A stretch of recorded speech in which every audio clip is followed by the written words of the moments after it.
MBBS in abroad. Apollo MedSkill 6 years of MBBS program will be completed in 35 lakhs only.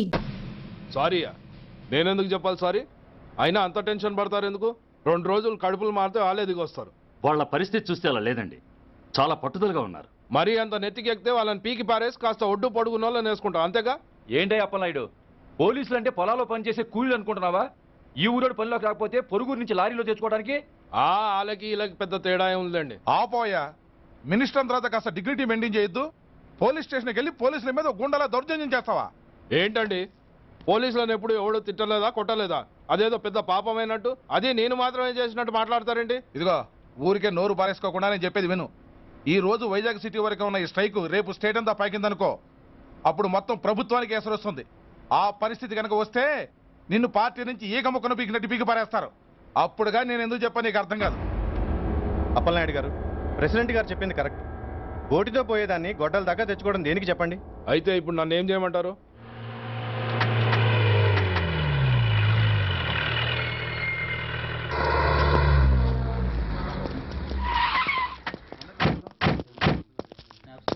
Hello, మా ఈ నిరసన publicity కోసం కాదు, మా ప్రాబ్లం సాల్వ్ చేసుకోవడం కోసమని మీకు ముందే చెప్పాను.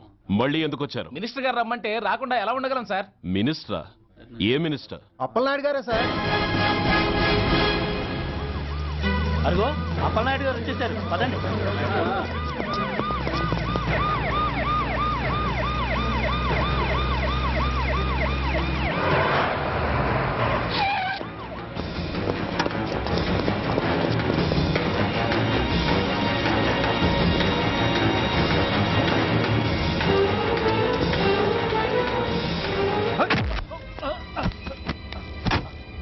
నా కొడక ఏమనుకుంటున్నారా?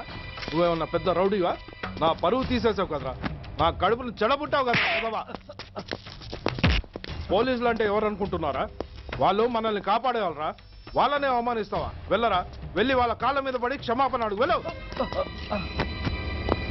వీడు చేసిన వెధవ పని తెలియక కన్న తండ్రిగా తొందరపడి వీడిని తీసుకెళ్లాను.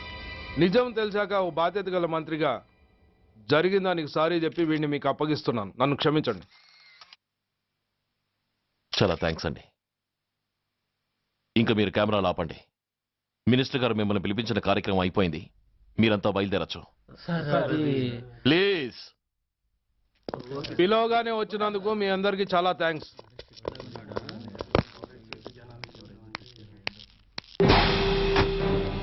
ఏంటయ్యా ఇది? ఎందుకు డోర్ మూసావు? ఏ సెక్యూరిటీ, అలా చూస్తూ నిలబడతా ఏంటి? ఏంటయ్యా ఇది? మీరు చెప్పింది చేశానుగా, నా కొడుకుని మీకు అప్పగించాను, మీ అందరికీ సారీ చెప్పాను, ఇంకా ఏంటి? చేసిన ప్రతి తప్పుకి సారీ అంటమే శిక్ష అయితే లా బుక్లన్నీ పాకెట్లో పెట్టుకునే డైరీ సైజుకి పడిపోతాయి. ఇంతకీ ఏంటయ్యా నువ్వు అనేది?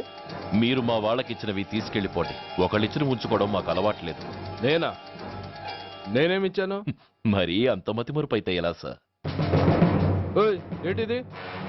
మీరు మా ఎస్ఐకి చెప్పుతో ఇచ్చారు, అతని తరఫున నేను మీకు షూతో ఇస్తున్నాను. ఏయ్, ఎంత ధైర్యం రా నీకు? నన్నే కొడతావా? నీ ఎంత చూస్తాను, ప్రాణాలు తీస్తాను. ఏయ్ డిఐజీ కమిషనర్, ఎక్కడా మీరు?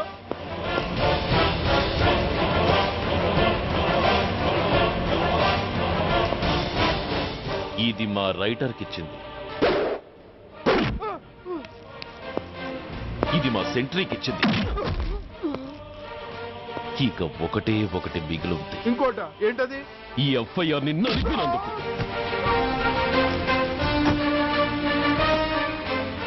ఇక మీరు వెళ్ళండి. డ్రైవర్, వాడిని తీసుకెళ్లి లాకప్ లో పెట్టండి. ఇక మీరందరూ డ్యూటీలో జాయిన్ అవ్వచ్చు.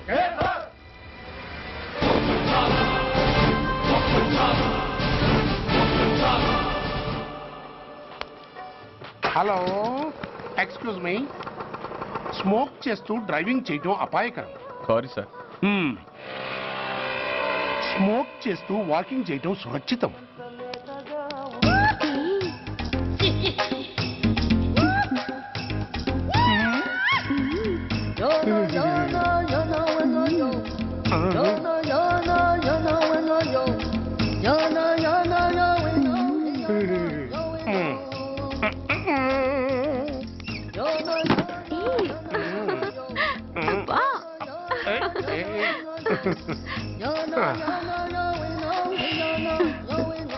ఎలా ఉంది?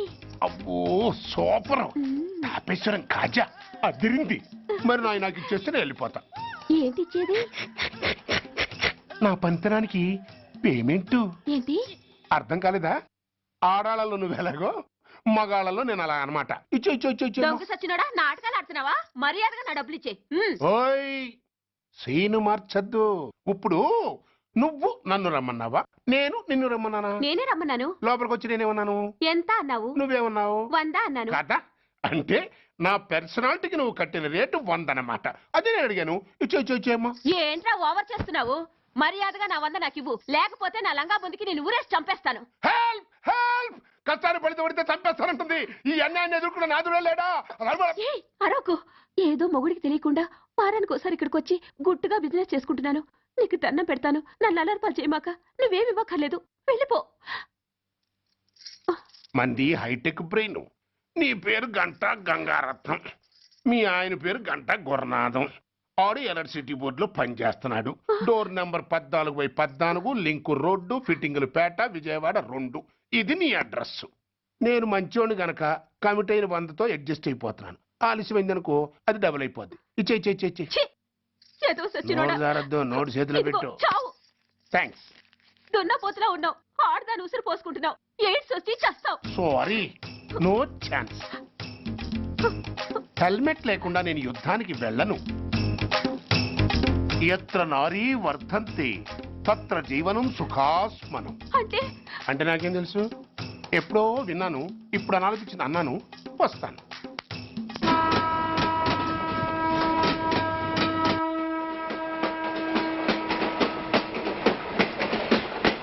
మొత్తానికి స్వర్ణాంధ్రప్రదేశ్ పర్యటన ఒక రౌండ్ పూర్తయ్యి 2వ రౌండ్లో పడ్డా ఉన్నమాట.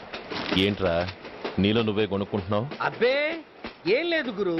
నువ్వు సర్వీస్లో చేరిన తర్వాత నీ అండర్లో నేను హైదరాబాద్ నుండి బందర్లో పడి తిరిగిన జిల్లా తిరగకుండా తిరిగి తిరిగి తిరిగి తిరిగి హైదరాబాద్ చేరుకుంటున్నాం కదా, దాని గురించి.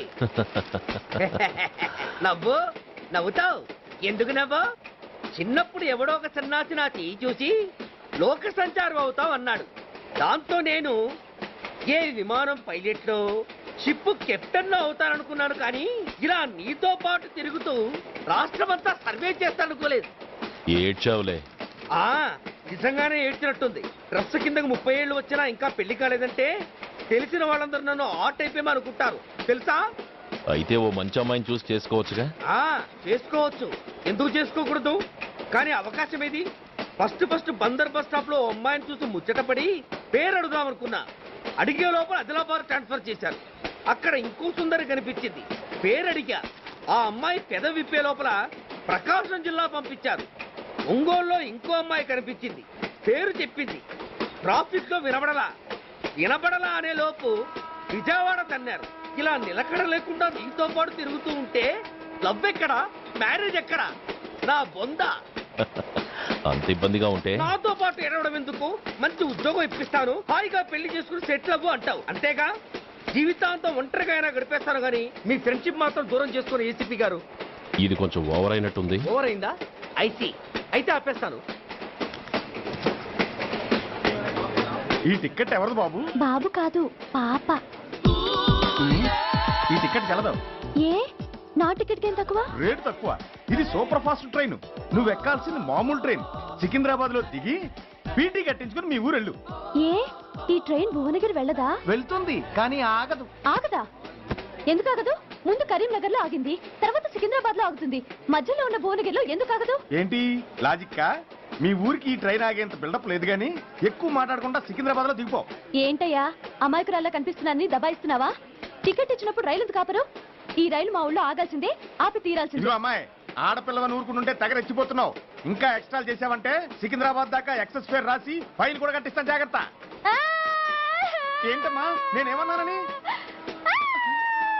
ఊరుకో తల్లి, ఊరుకో, నువ్వేం కట్టకర్లేదులే. ఏంటిది? కట్ట కాదు, పుస్తే. పుస్త? ఒక పుస్తంటే 2 జీవితాల బంధం. ఈ తాళి పట్టుతోనే నా స్నేహితురాలి పెళ్లి ముడిపడి ఉంది. నేను టైంకి భువనగిరి చేరకపోతే ఆ పెళ్లి ఆగిపోతుంది. నేను తాళి పట్టు తీసుకు అభిమానం గల పిల్ల. అలాంటి దాని పెళ్లి ఆగిపోతే ఆత్మహత్య చేసుకుంటుంది. ఆ పాప మీకు నాకు చుట్టుకుంటుంది.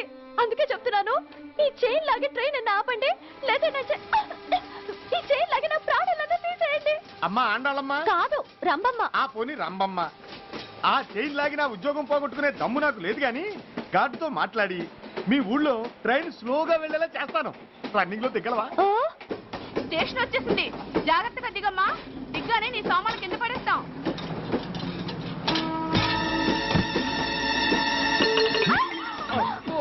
ఏయ్, అసలు నీకు బుద్ధుందా? రన్నింగ్ లో ట్రైన్ ఎక్కుతున్నావు, పొరపాటున స్లిప్ అయితే అబ్బో ఏంటి గురు, సహాయం చేస్తే సైరన్ అరుస్తోంది. నీకు అసలు బుద్ధుందా? ఇక్కడ బండి ఆగదని తెలిసి ఆ టీసీ గడి కాళ్ళు గడ్డాలు పట్టుకొని బతిలాడి బండి స్లో చేయించుకొని దిగితే నేను పడ్డ శ్రమంతా వృధా చేసి నన్ను మళ్ళీ లోపలికి లాగేసి రక్షించినట్టు పోజు కొట్టి పైన లెక్చర్లు ఇస్తావా? కథ అడ్డం తిరిగిందే. ఇదిగో ఈ తాళి పొట్టు నా స్నేహితురాలి పెళ్లి టైంకి అందించడానికి రన్నింగ్ ట్రైన్ నుంచి దిగాను. నువ్వు నన్ను మళ్ళీ ట్రైన్ లోకి లాగేశావు. చూడు, ఈ తాళి ముహూర్తానికి అందకపోయినా, అక్కడ కట్టిన తోరణాలు ఎండిపోయినా, వేసిన అప్పడాలు మెత్తపడిపోయినా, సికింద్రాబాద్ స్టేషన్ లో దిగిన వెంటనే మా బావ కబురు పెట్టి మీ సంగతి తేలుస్తాను, తిరగేసి కొట్టి తిరుపతి చూపిస్తాడు. గురు, మనం హైదరాబాద్ చేరక ముందే ట్రాన్స్ఫర్ చేయించేలా ఉంది. అమ్మా, నీ బావ ఏమైనా రాజకీయ నాయకుడా? కాదు, స్ట్రిక్ట్ పోలీస్ ఆఫీసర్, ఏసీపీ సూర్య. ఏసీపీ సూర్య నీ బావ? ఏ చెవుడా? కాస్త సౌండ్ ప్రాబ్లం, తను వినుంటాడు. ఇంతకీ నీ బావ ఎవరో నీకు తెలుసా తల్లి? ఈయనకేమైనా మెంటలా? కాస్త ఆట అయిపోయలే. ఏ, నువ్వేటైతే నాకేంటి? ఇదిగో పాయింట్కి వచ్చేస్తున్నాను. నువ్వేం చేస్తావో నాకు తెలీదు. ముహూర్తం సరిగా 10:30కి. ఈలోగా ప్లాట్ఫామ్ లో పడిపోయిన నా సామాన్తో సహా నేను భువనగిరి పెళ్లి వారింట్లో ఉండాలి. ఒకవేళ అలా జరగలేదనుకో, చెప్పానుగా మా సూర్యంబాబు గురించి, ఆ తర్వాత మీ ఇష్టం.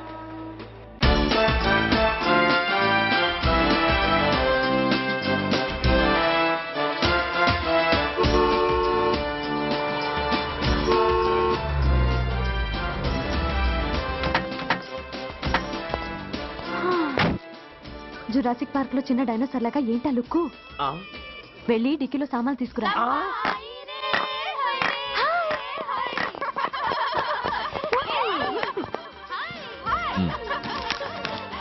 పర్వాలేదు, ఉంచుకో. టికెట్ సారీనే. అది సరిగాని అతను ఎవరే? వీడా, వాడ అసిస్టెంట్. మరి అతను వాడా, మన బాడీ గార్డ్. అవును, పెళ్లికూతురేది? లోపల మేకప్ అవుతుంది. నీ మీద చాలా కోపంగా ఉంది. కనీసం 2 రోజుల ముందైనా వస్తావని ఎక్స్పెక్ట్ చేసింది. దాని కోపం పోగొట్టడానికి నా దగ్గర ఓ మంత్రం ఉందిలే.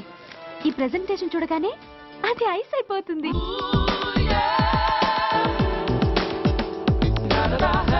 రండి, దాని దగ్గరికి వెళ్దాం. Hi uncle. నమస్తే సార్, వెల్కమ్ సార్. మీకు వైజాగ్ కార్డు పంపించారు సార్. పర్సనల్ గా చెబుదామని ఫోన్ కూడా చేశాను.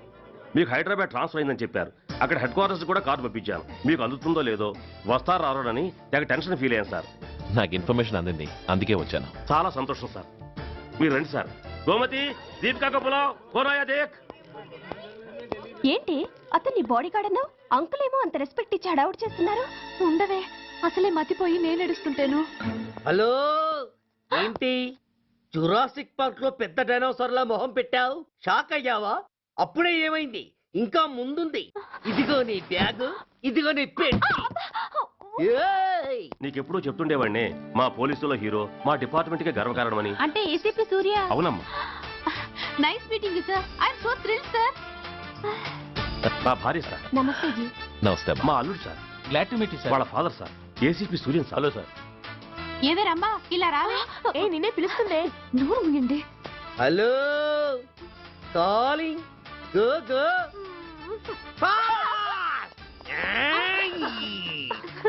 సార్ సార్, రమ్మ అని నా close friend sir. ACP Suryam గారే. బావకి మరదల్ని కొత్తగా పరిచయం చేస్తున్నారేంటి? మరదలా? ఓహో, ఇది పెళ్లి మండపం కాదు, పెళ్లి కూతుళ్ళ ఫ్యాక్టరీ. ఇండియాలో ఉండే పెళ్లి కూతుళ్ళందరూ ఇక్కడే ఉన్నారు.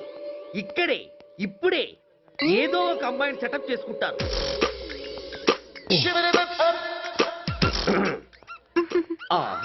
లేత క్యాబేజీ లాంటి కాలేజీ పిల్ల నన్ను చూసి నవ్విందంటే ఇక ప్రొసీడ్ అవ్వడమే. Hello, hi. Excuse me. నన్ను చూసి మీరు నవ్వారంటే డెఫినెట్ గా నేను మీకు నచ్చుండాలి. I correct? ఆహా, ఇంకా ఎందుకు ఆలస్యం? పదండి పార్క్ వెళ్దాం. అమ్మో, పార్కుకా? ఎందుకు? ఎందుకేమిటి, మనసు విప్పి మాట్లాడుకోవడానికి. అమ్మో వద్దండి, మాది అసలే సాంప్రదాయమైన కుటుంబం. మీరు నన్ను పార్కుకు తీసుకువెళ్తారు, అక్కడున్న లవ్ జంటలు చూసి మనం కూడా అలా మాట్లాడుకుందామని నా భుజం మీద చేస్తారు. ఆ తర్వాత నన్ను ఏ పొదల్లోకి తీసుకెళ్తారు. అమ్మో, అక్కడ ఏ తప్పో జరిగిపోతుంది. వద్దండి, మాది అసలే సాంప్రదాయమైన కుటుంబం. అయ్యయ్యో, నేను అలాంటి వాడిని కాదండి. నేను మిమ్మల్ని ఏమీ చేయను. పోనీ పార్క్ వద్దంటే మనిద్దరం కలిసి సినిమాకి వెళ్దాం. సినిమాకా? ఆ. అమ్మో వద్దండి, మాది అసలే సాంప్రదాయమైన కుటుంబం. ఇద్దరం సినిమాకి వెళ్ళాక న్యూస్ లేవగానే లైట్లు ఆపేస్తారు. ఆ తర్వాత మీరు చిన్నగా నా భుజం మీద చెయ్యేస్తారు. ఆ చీకట్లో లిప్ టు లిప్ కిస్ చేస్తారు. ఆ తర్వాత ఏ తప్పో జరిగిపోతుంది. అమ్మో వద్దండి, మాది అసలే సాంప్రదాయమైన కుటుంబం. అయ్యయ్యో, ఆ మాటకొస్తే మా కుటుంబంలో సాంప్రదాయమే తప్ప అసలు కుటుంబమే లేదండి. నేను చాలా జెంటిల్మెన్ని, ఎలిజిబుల్ బ్రహ్మచారిని. నేను మిమ్మల్ని ఏం చెయ్యను. మీ ఒంటి మీద అసలు చెయ్యే వెయ్యను. ప్రామిస్. నువ్వేం చేయనప్పుడు నీతో సినిమాకి పార్కుకి రావడం దేనికి రా? అమ్మో, సాంప్రదాయమైన కుటుంబం అంటే అర్థం ఇదా? కొంపదీసి ఎవరు చూడలేదు కదా? నేను చూశాను కదా. పడక నీ కంట్లోనే పడ్డానా తల్లి? నేనెవరికి చెప్పను గాని ఆ, నాకు ఇన్ఫర్మేషన్ ఇస్తావా? ఏమిటది? పెళ్ళైందా? నాకా? ఛీ, నీ కాదు, ఆయనకి. ఆయనక? ఓహో, మా గురుడికా? అవును. అయ్యింది. 13 ఏళ్ల కొడుకు, 10 ఏళ్ల కూతురు నిజమా? ఉండుండేవారు. మనం చెప్పినప్పుడు వారు పెళ్లి చేసుకుని ఉంటే. అబ్బా! ఎందుకు కొట్టావు? ఆయనకి పెళ్ళైందని చెప్పి అనవసరంగా నన్ను టెన్షన్ పెట్టినందుకు. ఆయనకి పెళ్ళైతే నీకెందుకమ్మా టెన్షను? అందుకు.